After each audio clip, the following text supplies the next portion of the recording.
Hello all, it's James Johnson, aka Sulphur Blade, and I am back here with Nimby Rails. I did a first look video on this yesterday where I banged my head against the wall many times, but the entire episode was a learning process.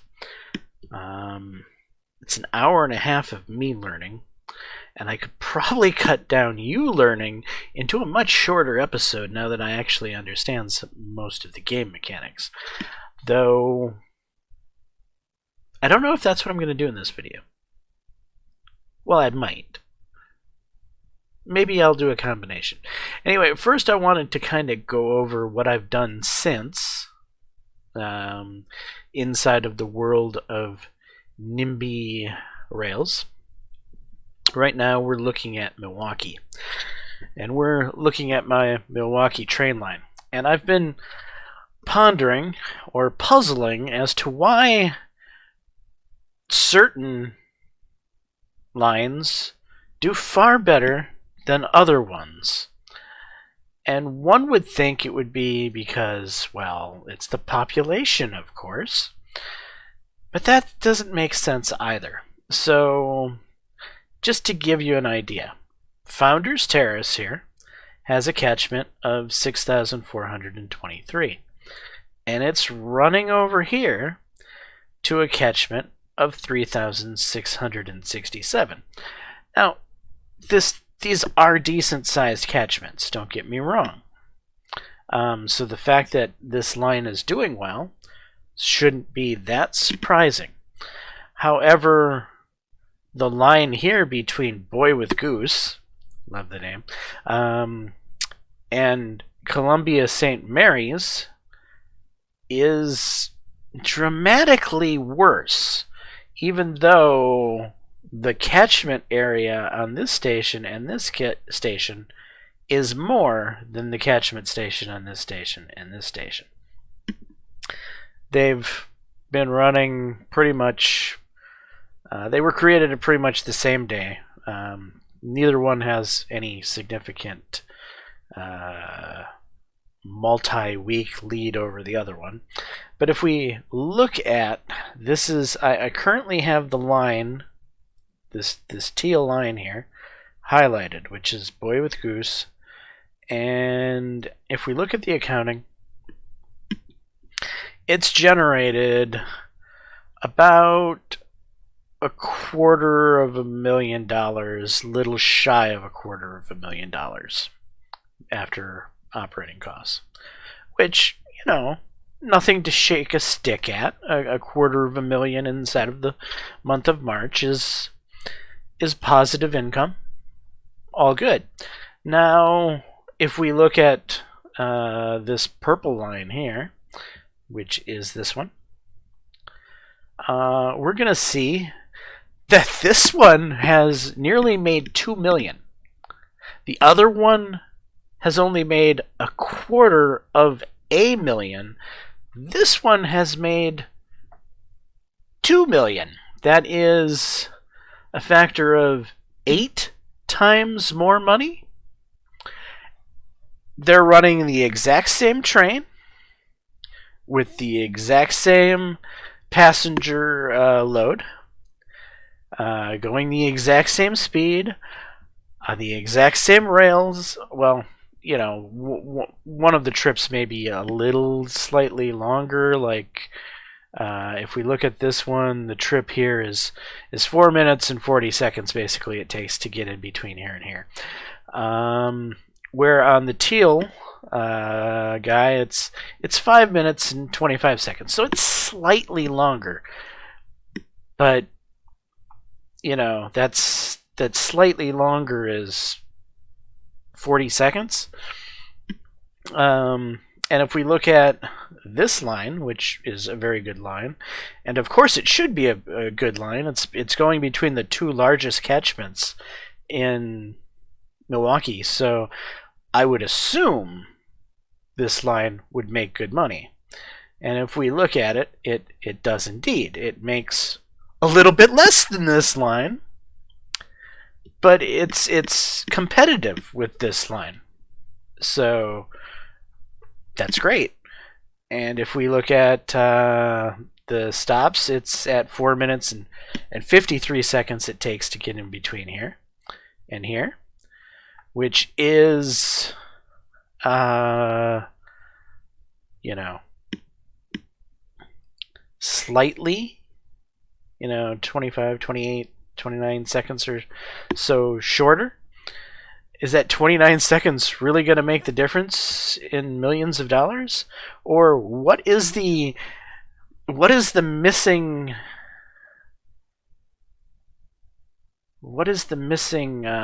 link? So my packs that are transferring to go places, they must be deciding to go this way to go over here or something. Like, this may be the longest leg, and because it's the longest leg, they decide to go this way around the rail. So they're going from here to here, like so, and then when they're coming this way, they're going from here to here. And so if you're starting off at like Milwaukee and you're trying to go here, for instance, you're not going to go this way to go there. You're going to go this way to go there. The question is if I'm going from here, would I go this way to go there? Or would I go this way to go there? And I'm thinking that these guys must be going this way to go there instead of going this way to go there. It's the only thing that would really explain why this particular rail, well, this is actually a bad one, and this one's not so good either, compared to these two.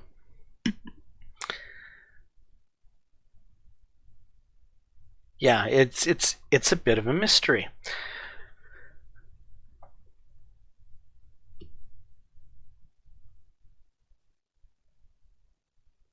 But yeah, it must be the direction of where the traffic's wanting to go. Most of the traffic's wanting to head over in this direction instead of up to this direction, because these are smaller catchments.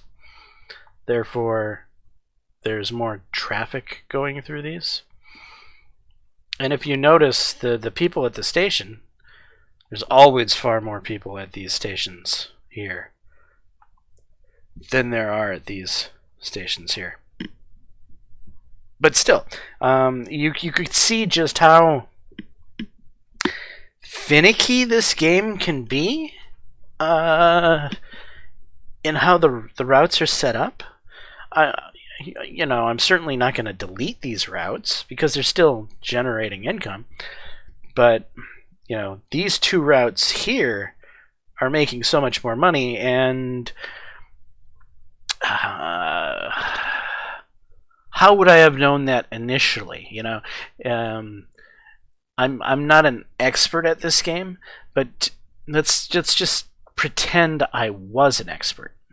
An expert would be like, oh, well, this route is going to be really good because of X, Y, and Z, and this route is not going to be so good because of X, Y, and Z. An expert would know that, and he would be able to rattle off the reasons as to such. I can't rattle off those reasons as to such because it's black magic as far as I'm concerned. I'm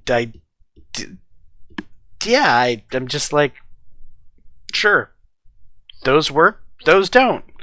I don't have anything else to tell you guys in this particular situation.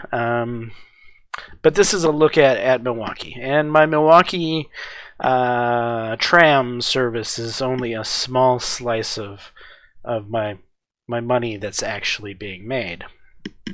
So if you noticed, these two lines here were making close to, each of them were making about $2 million over the course of a month. So $4 million out of these two lines, which are probably my two best tram lines, actually. And I've got quite a few more tram lines. I've filled up Green Bay with tram lines. And Green Bay is doing fairly well. I'm fairly happy with Green Bay. If we want to look through some of the Green Bay tram lines, let's. This is one of them, and this is one of my most recent. These tram lines are my most recently built tram lines, so they may not have as much money generated on the month because they were built this month. But they will have, here this particular line. This is up to almost $1 million, so that's not too bad. Then if we go to this line here, we're at $750,000. Well, a little shy of $750,000, so that's not too bad either. And then this line here in kind of downtown Green Bay actually tapers off to about $400,000. Okay. And then if we go right here in the middle of kind of the loop, in between the lowest catchment areas, one would think that this would probably be kind of one of the worst lines. And it is making $364,000, so not too bad. It's generating income. This line next to it, $300,000. So probably the worst line in Green Bay. And if that's the worst line in Green Bay, I'm happy. This one here, $372,000. The red line here coming through De Pere is back up over $500,000. The yellow line, which is actually the line that runs between the lowest catchment areas, is still generating over $500,000, $651,000, and I'm thinking that's because there's a fair number of passengers that are transferring. These are certainly not because people are all going to school at Ashwaubenon,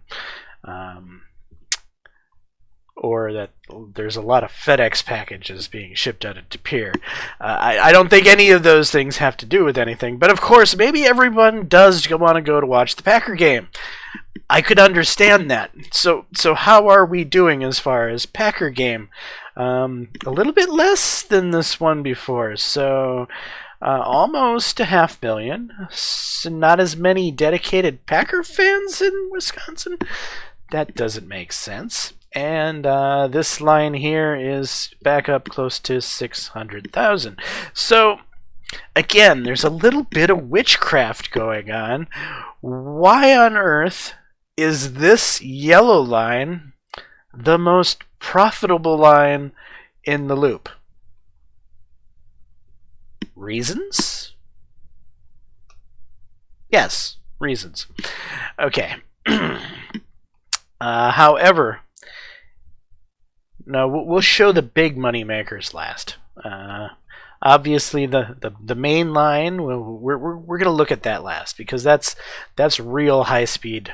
That's not trams. That's real railroad with real trains, and they're making good money. Let's jump down to Oshkosh. See if we can find the Oshkosh trams here. All right, here's Oshkosh. So the Winnebago line over here to Ferry Crossing, which Ferry Crossing is actually a low catchment area, but I wanted to get the main rail kind of outside of the city where it wasn't going to cost me an arm and a leg, because main rails are really expensive to run through town, because every single road is a bridge and or tunnel and or some way to get past that road, and that costs a lot of money. So trying to put main rail inside of the heart of a city is not something that's easy to do unless you're very, very rich. So right now I'm basically kind of shuttling the passengers to a site that's on the edge of Oshkosh, kind of in the farmlands, if you will. It has a little bit of its own catchment, but not much. But anyway, Winnebago's traveling back and forth through here. Winnebago doesn't have a huge catchment area. But here's the line. And it's at 373,000. This particular line gets a fair amount of refunds. And I'm not exactly sure as to why. In fact, to try to counteract that, I've lowered the price per kilometer on this line to 0.65, which all my other trams are 0.75 per kilometer, and none of them bitch. This one, just, they're angry about the price of the fare. Not completely sure why, because this game has a lot of black magic. I'm sure there's reasons for it, but the reasons aren't very apparent. So I've done what I can do. I've settled at 0.65 as just being where I'm happy, and I'm just going to, pay the refunds because, if I drop lower, I get less refunds, but I make less money. So this is kind of like the happy median where I'm making more money but getting more refunds. I don't know. Hard to explain. Honestly, this is just here to shuttle troops over to the main line anyway. Or not troops, but passengers to the main line anyway. To where I really make the big money is on the main line. So I don't really care. It is what it is. I'm not going to try to figure it out any more than I already have. Then we have this Oshkosh line here, which is the orangish one. It's doing very well, almost 1 million. Of my tram lines on this side of the world that aren't in Milwaukee, this may be my best tram line of the works. Not positive about that. Let's check out the Horseshoe Pit, which the Horseshoe Pit is actually the largest catchment inside of Oshkosh. Compared to the Middle Village and compared to Winnebago, the Horseshoe Pit has a considerable catchment area. And it's actually paying off too. There's 1 million coming out of this Horseshoe Pit. So 1 million here, 1 million here, 360-some thousand with constant refunds for mysterious reasons unknown here. All right, now Appleton has changed a bit. In my Let's Play, I think I created this line, and this line, and I've since expanded into Nina, up over here as well as here, and then this little jaunt heading out over towards Little Chute. Anyway, let's take a look at how the Appleton tram lines are doing. And that would be, we'll start with this line, which is the purple line right here, and it's almost at 800,000, so it's doing quite well. I can't complain about 800,000, especially when it's traveling between kind of the lower catchment areas of the loop. Then we've got Schilt Park, which is this blue line right here. And it's crushing it. 1.3 million. Probably the best earner on the loop itself. and I think it's because it's transferring a lot of packs up here to Giant Chair to the main line. So I think that's why this line does so well. Then we've got Washington Park, which is the short one that really zips back and forth a lot. It is at $359. It has a fairly high amount of refunds. Again, unknown as to why, because this is actually one of the shorter trips. So one would think it would be one of the lowest ticket prices, since my tickets are based off of a set rate per kilometer. Maybe there's a thing with yellow, because this is yellow and that's yellow, but I'm reaching at straws here. All right, so then we're gonna jump over to the Little Chute line, which is this one here that kind of goes off to the middle of nowhere, and it's cranking out 710,000 on the month, which I'm happy with. Yeah, it's, that's good money. Then Children's Garden, which I believe is that line, is at over $1 million. So both of these lines that are connecting to the main line are solid, large earners, and I'm sure it's because they're transferring plenty of passengers here to the main line. Then we got the Barker's Farm one. This one is my only tram line here that actually has 2 trams on it. And with the 2 trams, it's not even making $1 million. And the reason I put 2 trams on here is because I was having a lot of passengers building up here in Barker's Farm, and they were all wanting to go. They were all wanting to go here, and they weren't making it here fast enough for their happiness. So I threw on a second tram, and that has since made them happy as can be. So there was a bit of a 2 trams solved the issue with shuttling the passengers on to the main line here in this location. Then I think the last line we haven't looked at is the Menasha Line here, which is this guy, and it's at a solid 715,000. Nothing to sneeze at. Everything seems to be going fine, doesn't have any refunds. It's just happy doing its thing. So that's all of the trams. So my lowest trams are in the 300,000 on a month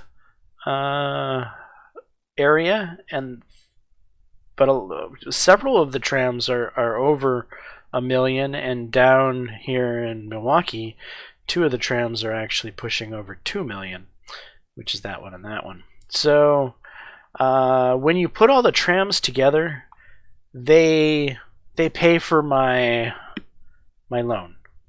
The loan is a pretty hefty fee. It's 14.7 million for the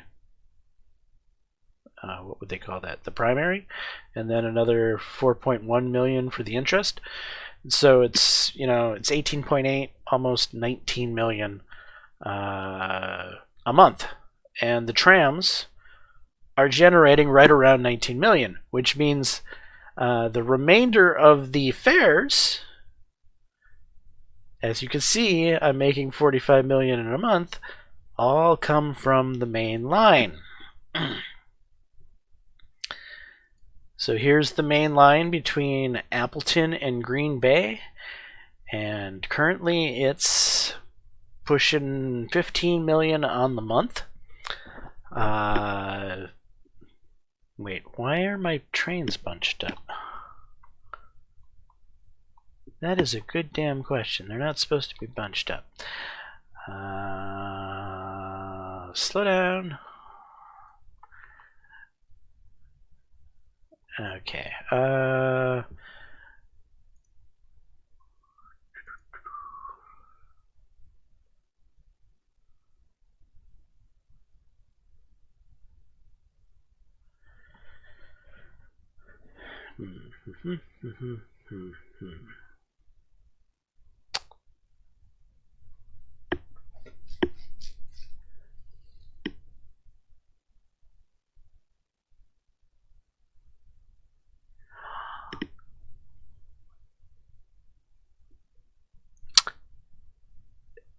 This would be far easier if this wasn't.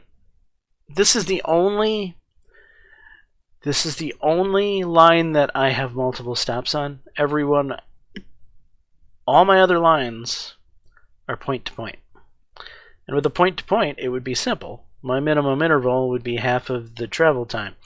But because I have so many stops, I'm not sure how to set this. I mean, I suppose it takes... What is round trip? Round trip is probably around 50 minutes. So 25 minutes. So in theory, if I were to set 25, no, 25 on all of these damn things,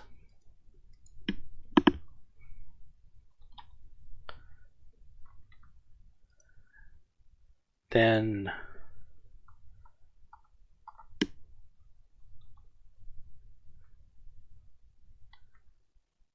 the game will ensure that these trains are gapped out 25 minutes apart.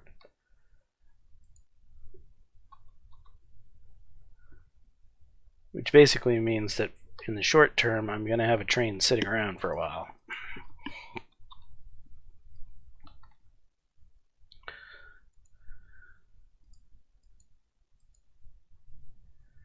Minimum interval. I hope this works. Sometimes these things have unexpected consequences. So we're going to have to watch and see what happens after I set this.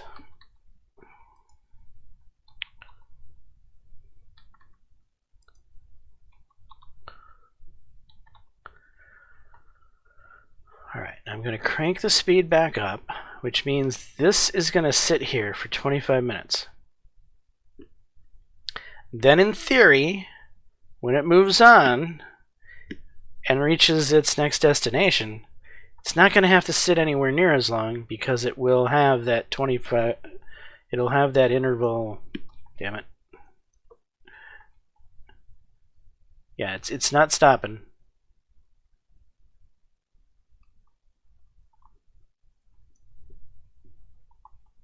God damn it.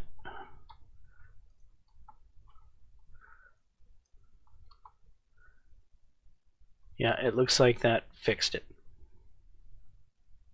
Okay, which is a good, well, I wanted to go over the other lines. So I went over all lines except for the other main line. So this one we already saw is up over 15 million, and the other main line isn't as big of an earner because this one obviously has 2 trains on it, going between Green Bay and Appleton with several... how do we describe it? I wouldn't say that these stops really generate much money. They're more of kind of the mayors in these small towns bribed me to put stops in their small towns. I don't know. Roleplay. If I took out these stations, it would probably just mean that the passengers would get from A to B faster. I don't think these stops here actually generate me much money at all. So yeah, I don't know. I put the stops in there just to do, and I can't complain because the line is generating a good amount of income. Where this one is more of an express. It goes from Oshkosh up to Appleton, nonstop, in between, no nonsense. And the nonstop, no nonsense is one train and one train only, generating $9 million. So nothing to sneeze at.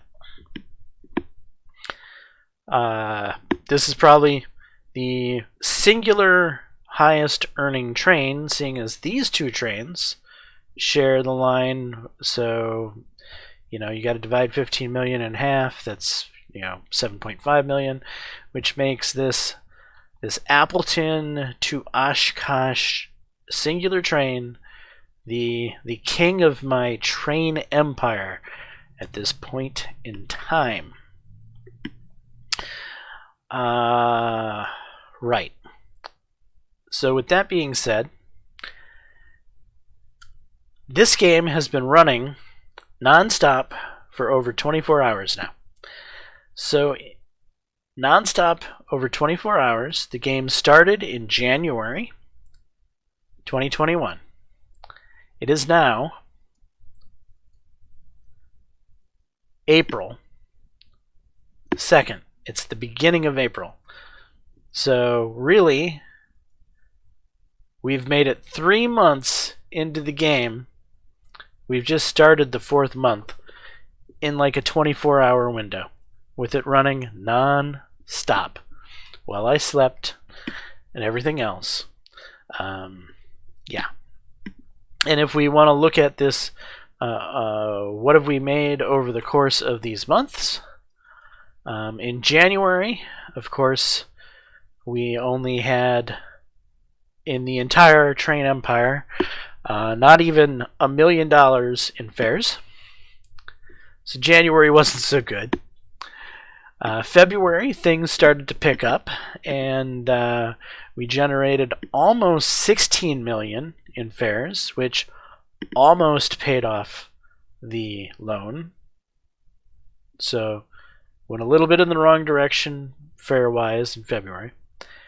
And then March, we generated 45.8 million, which is certainly plenty of money to pay off the loan and then have some left over. Obviously, I've spent some money laying tracks and trains, etc., but right now I can just leave the game run, and this will go in the right direction, and the loan will go in the right direction, and that would take a long damn time. If 24 hours equals 3 months, we're talking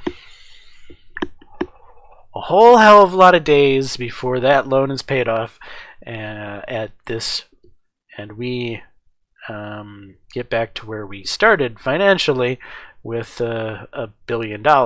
So yeah, at this rate of profit, it might take all year of the game just running. I don't know. Maybe that's me being hyperbolic. But no, this game seriously takes a whole hell of a lot of time to generate income. It's bizarrely crazy. Of course, it's going to generate much more income the faster you put down the track. So obviously I could lay more track. I have money. This money, in a way, is kind of wasted, as I could invest this into being able to generate more money over time. And that's really what this game boils down to, is setting up more and more and more lines so that you generate more and more money faster and faster and faster. And ultimately, after a while, that's what the game is in a nutshell. It doesn't feel like there's really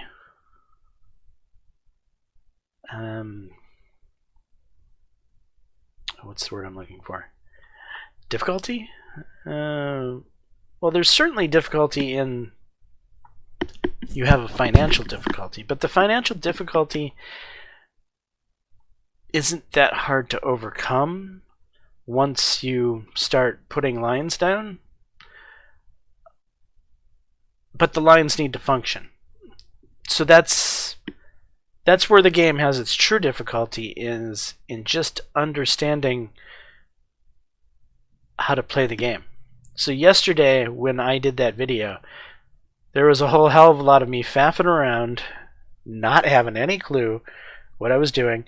In fact, at one point, I had laid down the tracks here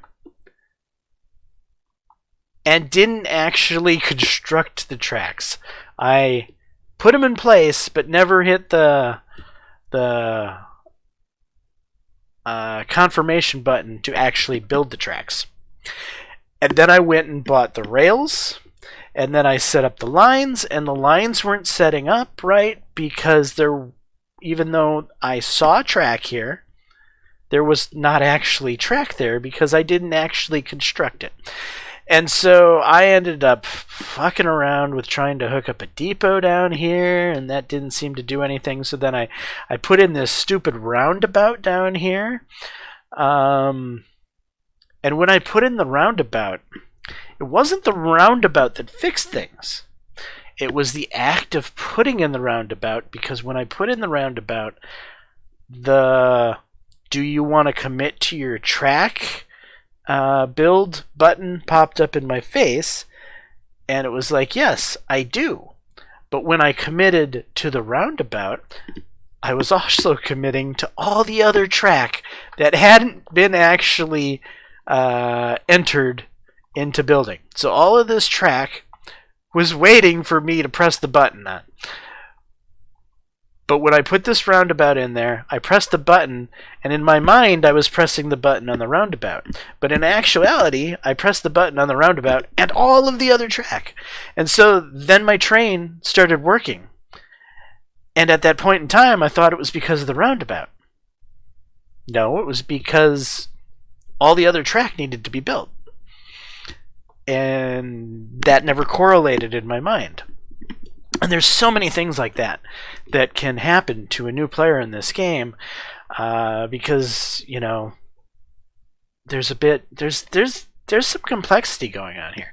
So I'm gonna go somewhere like Chicago, and I'm just gonna show you how to kind of properly do it right the first time. All right, so we jump down here to Chicago, and we're gonna set up a couple tram stations. So we're gonna go to track. We're going to select the tram type, and then we're gonna select the station.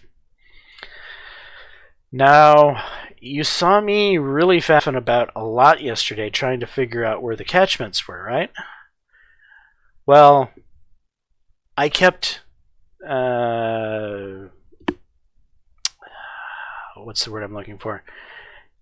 Canceling and rebuilding and canceling and rebuilding, and really there was no reason to actually have to do that. Boy, there's a nice catchment here for like 8.5. Where was that 8.5? Yeah, right there. Okay, so where the center of the catchment is where I'm going to actually want to go to build this. So right in there is where I'm actually going to want to be. So now we're going to zoom in real close, and we're going to just put in our station. And we're at 8.498, which is pretty close to the 8.5 that we were going for there. We just changed it a little. We got the 8.58 right there. There's no reason to have a long station other than to spend more money. Try to keep your station length here as short as possible so you spend less money. Long station equals more money spent. Doesn't really have any passenger throughput difference. So no reason to build a big long station. It doesn't really seem to affect anything. Because even like the catchment, having a big long station doesn't change the size of the catchment at all, because the catchment is ultimately from the very center of the station, no matter how big the station is. Alright, so once you got the station down there, drop a couple other stations. I think I'm going to put maybe 3 stations down for the purposes of showing you guys how to do it. So tram that. I'm going to build a blueprint just so I don't mess something up. So this one's actually been built. Probably somewhere here in downtown Chicago. Probably want to get the catchment as close to the other one as possible without interfering with it. So yeah, right about there I think is probably a good spot for this one to go. So we're going to want to it's going to actually be going in this neighborhood. So right about here.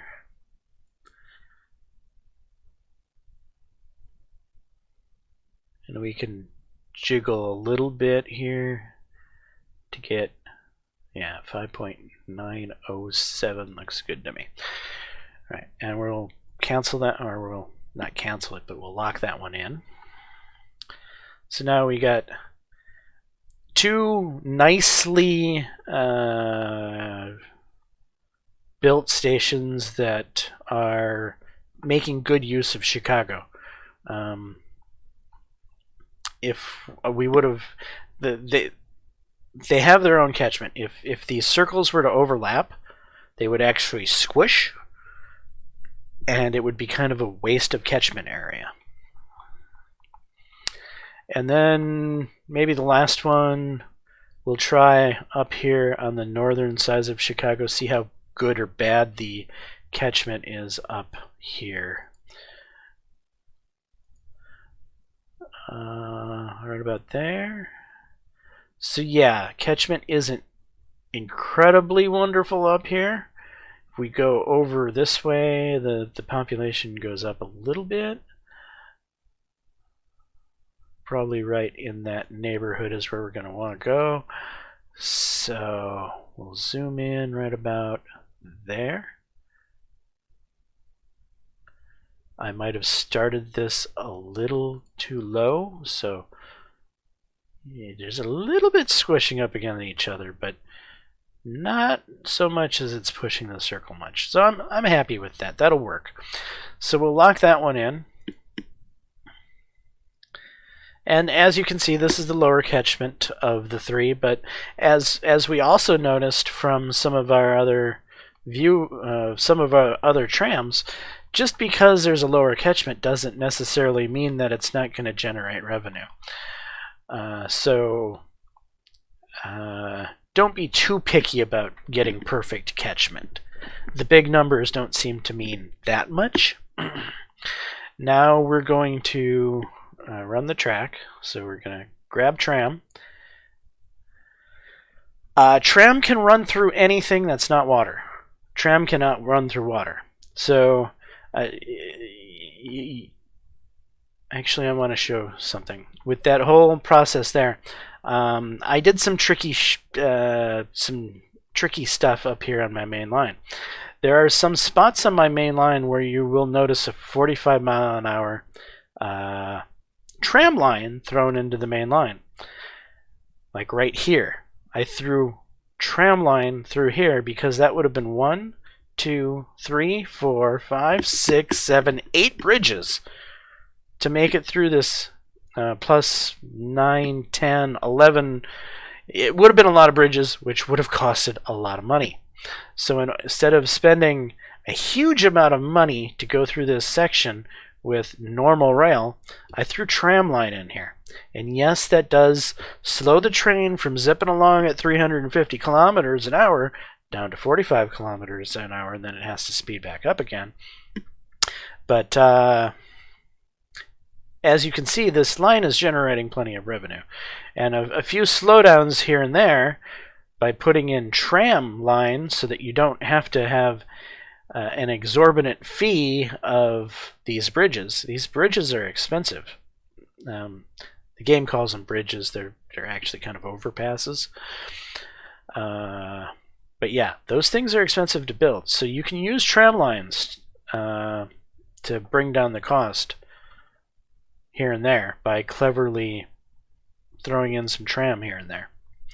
And vice versa with your trams, as you noticed when I was like setting up here, I had to put normal viaduct or tunneling or whatever that you would put on your normal rail into my tram because you can't run tram through water. So don't think of tram as being its own unique rail type. Think of it as one of the possibility of rails. And then you might not get as confused as I was yesterday, where I was looking for like a bridge specially designed for the tram. And that's just not how this game works. But here, there are no rivers to faff about. So the tram line is going to be able to run through here with no conflicts whatsoever. This is going to be easy. Easy peasy to hook up.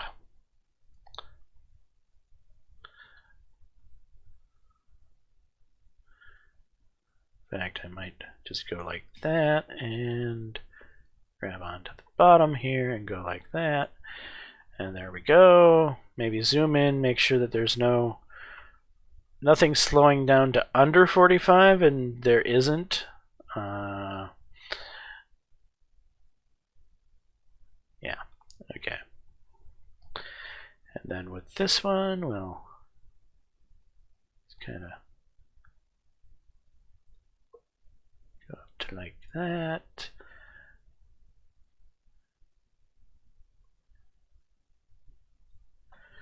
And there we go. Now, they're blue. Blue means that they're not black. Black means they're built. Blue means they're wanting to be built. They're not going to actually be built until you hit the build all blueprint.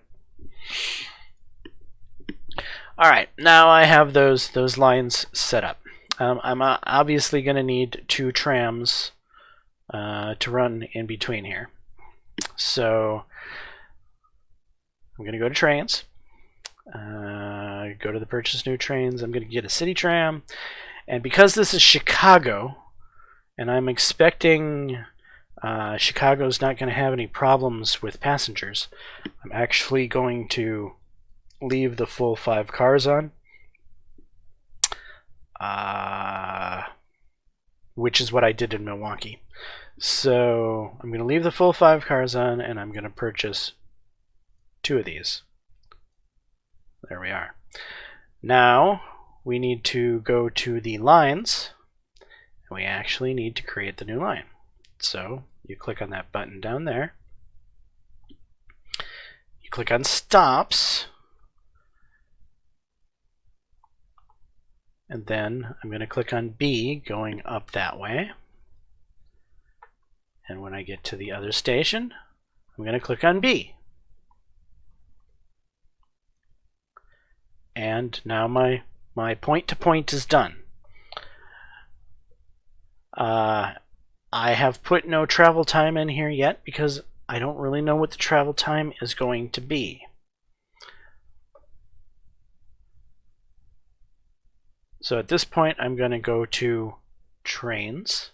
I'm going to find one of my 2 new trams I just bought. This one. It's Saturday. I don't know if this step actually matters, but I'm going to go to Saturday on here. I'm going to click on Saturday. I don't think it means anything, but I just do it because. Then I'm going to go to the pick a line. I'm going to go all the way down to the bottom because that should be the last line that you built. And then I didn't slow down, which might have been bad because I wanted to show you guys something. Where are you? So remember to put your price in. I go with 0.75 on all my trams. Seems to work, except for the one tram that I have an issue with where I have it set a little lower. And then on my main lines, I put in 1.15 per kilometer, and that seems to work well too. So right now I'm going to want to actually monitor my whatchamacallit. So he started down here in Dearborn. He's actually on his way back. Because I had time flying, I didn't get to actually see how long it took him to actually go this leg of the journey. So I'm going to assume that the leg coming back is going to be approximately the same as the leg going there. We can use math to double check that that is indeed correct. So I'm going to leave it at slow because I want to get a very exact timing on the trip. And that is actually important. And I don't know why it's actually important, because it's black magic. But I'm going to show you the black magic. I'm not going to give you reasons for the black magic, but I'm just going to show you the black magic. It'll make sense in a second, maybe. Alright, so we're at 4, 02, 05, 06, 08, 09, 010, 011. So about 4 minutes and 11 seconds. If we take 30 seconds off of the Dearborn side of it, because the train sat there for 30 seconds loading and unloading, that would make it 24. So if I split the difference between 24 and 12, that would be somewhere around 18. So I'm going to put in 4 minutes and 18 seconds here for my travel. 4, not 40, just 4. 4. 1, 8. Wait. 4. Delete. 1. 8. All right. What is this black magic that I just did?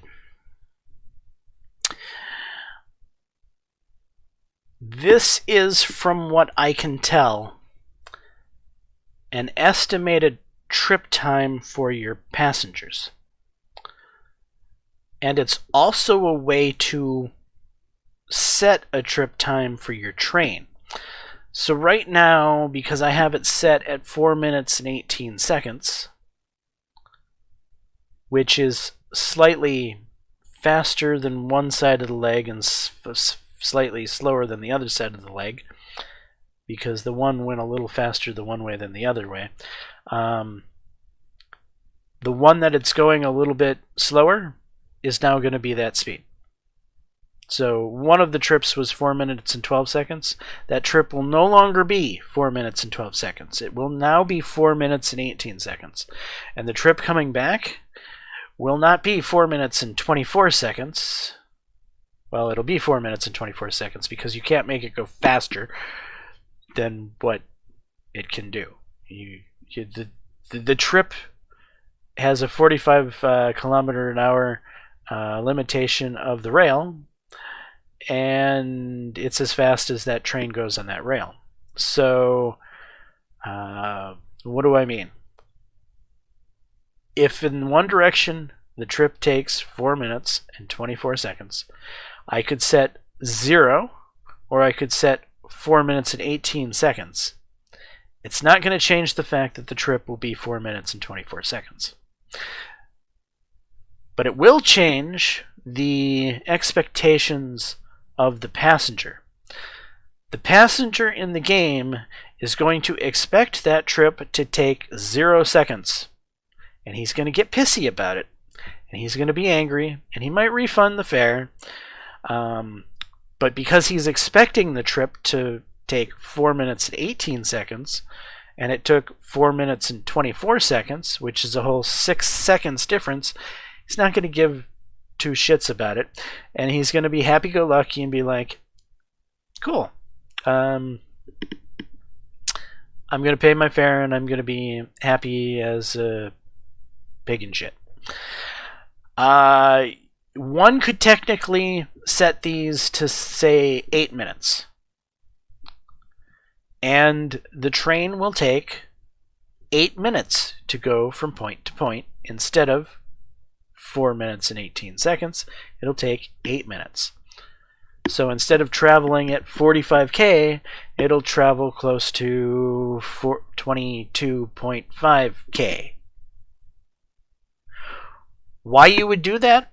I'm not sure why you would want to do that. I have a couple hypotheticals that maybe you have a station that is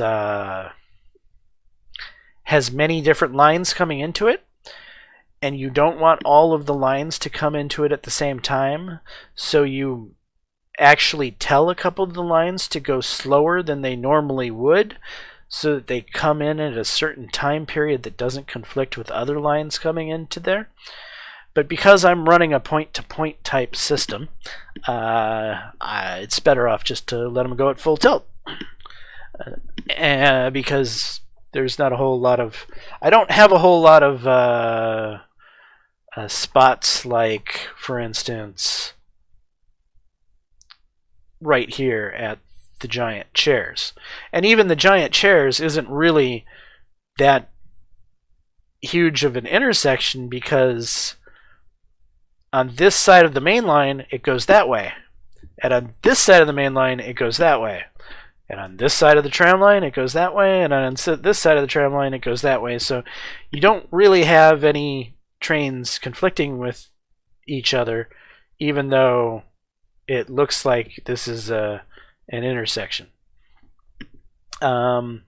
This is the only place I think I really have an intersection where a train could end up waiting. So this train comes in here, and if this train comes in here at the same time this train comes in here, as this train on this side is unloading, these two trains could end up having to wait for this train to unload, and then one of these two trains would have to take priority to then go unload as the other train sat here.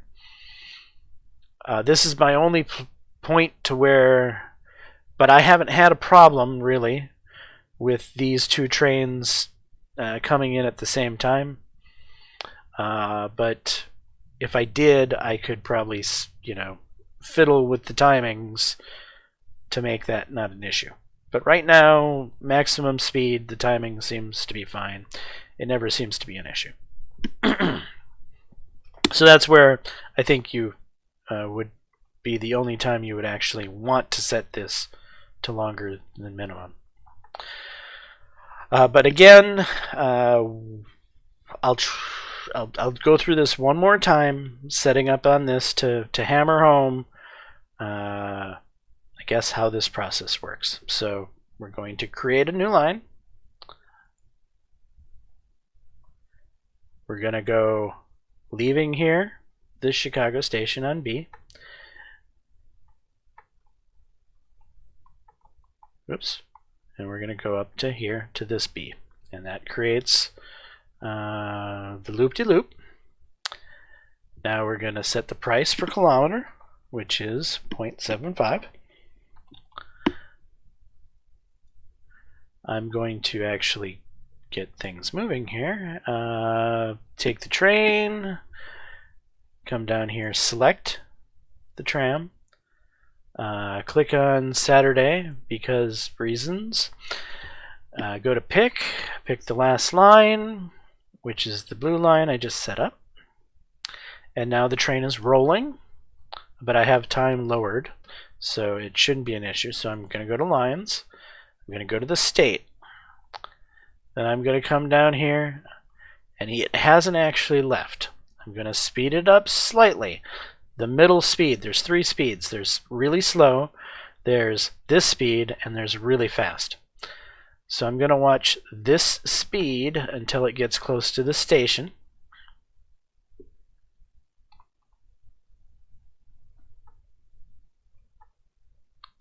And when it gets close to the station, I'm going to slow it down right about here. And then I'm going to pay close attention that this takes 4 minutes and 8 seconds. So that is what I'm going to set in here as the trip time, 4 minutes and 8 seconds. And again, this is a little bit of voodoo. I've told you my hypothetical explanation of why I think this mechanic's in the game, that I believe it's like a way of telling your customers how long the trip should take, and if it's extremely off from this time, they're going to get pissy, but they expect that this train is going to take approximately 4 minutes and 8 seconds to go from point A to point B here, and if it doesn't, if it takes 8 minutes, they're going to get pissy. But it's not going to take 8 minutes. It's going to take 4 minutes and 8 seconds because we closely monitored how long it takes to go from point to point. And then we never have to worry about it again. Our price is set. And we have this line that's just going to run forever with utter perfection, because the 0.75 per kilometer price is, I don't have an issue with it in the game, and because the travel time is happy, and there's nothing that should mess that up, these 2 lines should be able to work forever without ever breaking, in utter perfection. Now, curiosity is how well they're going to perform. I don't know. And I'm not going to know that until the game plays for a significant period of time. And I see that these trains have made a significant or insignificant amount of money. One way that you can usually judge is by how many people are sitting around at the station. That's usually a good indicator of how well the train is going to do. So this station seems to have a fair amount of people sitting at it. And that one's not too bad. So I have a feeling that this line may be comparable to my Milwaukee lines. So probably around 2 million on this line. This line, judging by the fact that this number is a little on the smaller side, I'm expecting this line will be somewhere between the 350,000 a month to 1.2 million a month, and this one's probably 2 million a month. Either way, they're both gonna make positive income. Neither one is gonna make negative income, and you can just kind of forget about them once they're built. Anyway, that should have explained to you how to set up and configure a train line that hopefully made sense to you. Well, this is a tram line anyway. This is how to set up and configure a point-to-point tram line, and what the mysterious travel time means, and my recommendation of a price that always seems to work, the 0.75 per kilometer price, seems to work marvelously. Yeah. Happy train building. Again, ultimately, this game feels very much like something you just leave running in the background, watching the number tick up. Certainly, the more the more tracks and stations you put down initially, the more of your initial money you start off with that you invest into actually having trains making money, the faster you're going to repay said loan. The fact that I have 400,000 still sitting around is not actually good gameplay. It's lazy gameplay. So I think while it might take a year of my computer sitting inactive, or my computer running this game 24/7 to pay off the loan, if you're more proactive and you spend your entire 1 billion that you start off with initially off the bat as quick as possible, it might take your computer sitting around playing this game 24/7 maybe 6 months to pay off your initial loan and start making positive income. But either way, this is a game that's going to have to sit around and tie up your computer for long periods of time. So that is, I guess, my major gripe I have with the game is, while I certainly enjoy the game, the only complexity in the game is the fact that you were given an exorbitantly huge loan amount with a fairly high interest rate, and mathematically, with the fastest time ticking in the game, no matter how much track you lay, it's going to take you months to pay that back. And that is the difficulty of the game. If that makes any sense.